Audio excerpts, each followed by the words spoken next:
we're just going to pick up where we left off. Part 2.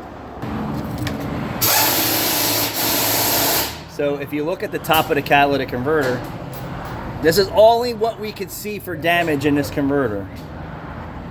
So all those pock marks and pieces are catalyst decayed away or drops of fuel. And you can't see everything, but if you just look, you can see all of it there. And what we can't see is how far it goes through the catalyst. But I assure you, exhaust gases are passing through all these pock marks and these holes in this catalyst brick. And then the converter is so smart, they're saying, hey, there's an efficiency problem with this converter caused by something else, but it's up to you, the smart guy who's working on the car, to figure that out. Smart guys like me tell you there's cause and effect. The effect is the catalytic converter is failing, or failed, or overheating because of another problem somewhere else. And most people just are neglecting that. So I'm watching a new Chrysler channel, Chrysler Tech, and he always says, Cousin Pookie Shop, and he's right. The crap that he works on are guys that sometimes don't really know what they're doing. So yesterday he was doing a catalytic converter that was under recall, including the O2 sensors, but the customer went to another shop and they sold her oxygen sensors first. Now he probably doesn't know, excuse me, the whole story, or didn't say the whole story, but if she went there for oxygen sensor code or codes, it's possible the upstream O2 sensor ruined the catalytic converter. Now I also noticed when he was pulling the catalytic converter off that 3 of the 4 exhaust ports were black soot. So I don't know why he didn't discuss that, but I'm going to tell you, you shouldn't have black raw soot in your exhaust ports. Black raw soot. And it is very uncommon and very unlikely that you're fixing a cat efficiency code with replacing oxygen sensors for a PO420. You may get lucky and hit the lottery one time, but that ain't the case. I do this every day.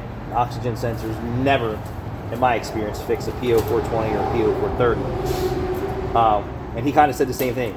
The PCM intelligence and its programming is smart enough to tell you the catalytic converter's got a problem. And he said if you were coming in for his shop for a PO420, that you were going to get the required maintenance, you were going to get a software update, you were going to get a catalytic converter, and you were going to get both oxygen sensors if he was doing that job.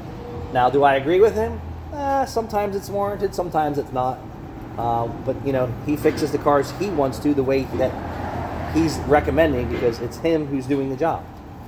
But why he didn't address how black soot carbon, like I'm just going to give you a look-see in here. This catalyst is fairly clean on the top of this brick. It's not horrible,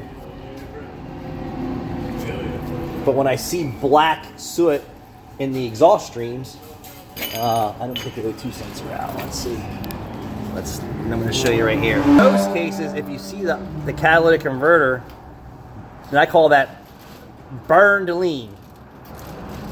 That rear oxygen sensor isn't covered in soot. It's getting extreme heat on it.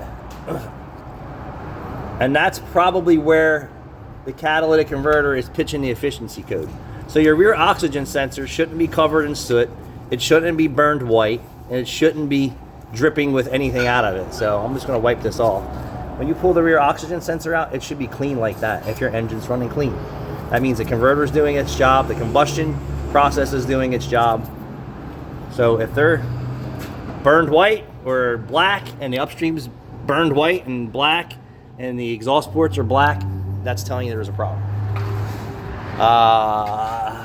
So do I want to muscle around with this? Now I'll save you the boredom. But that's it. This is the new aftermarket that's going on. That's the OEM one coming off. Thanks for watching.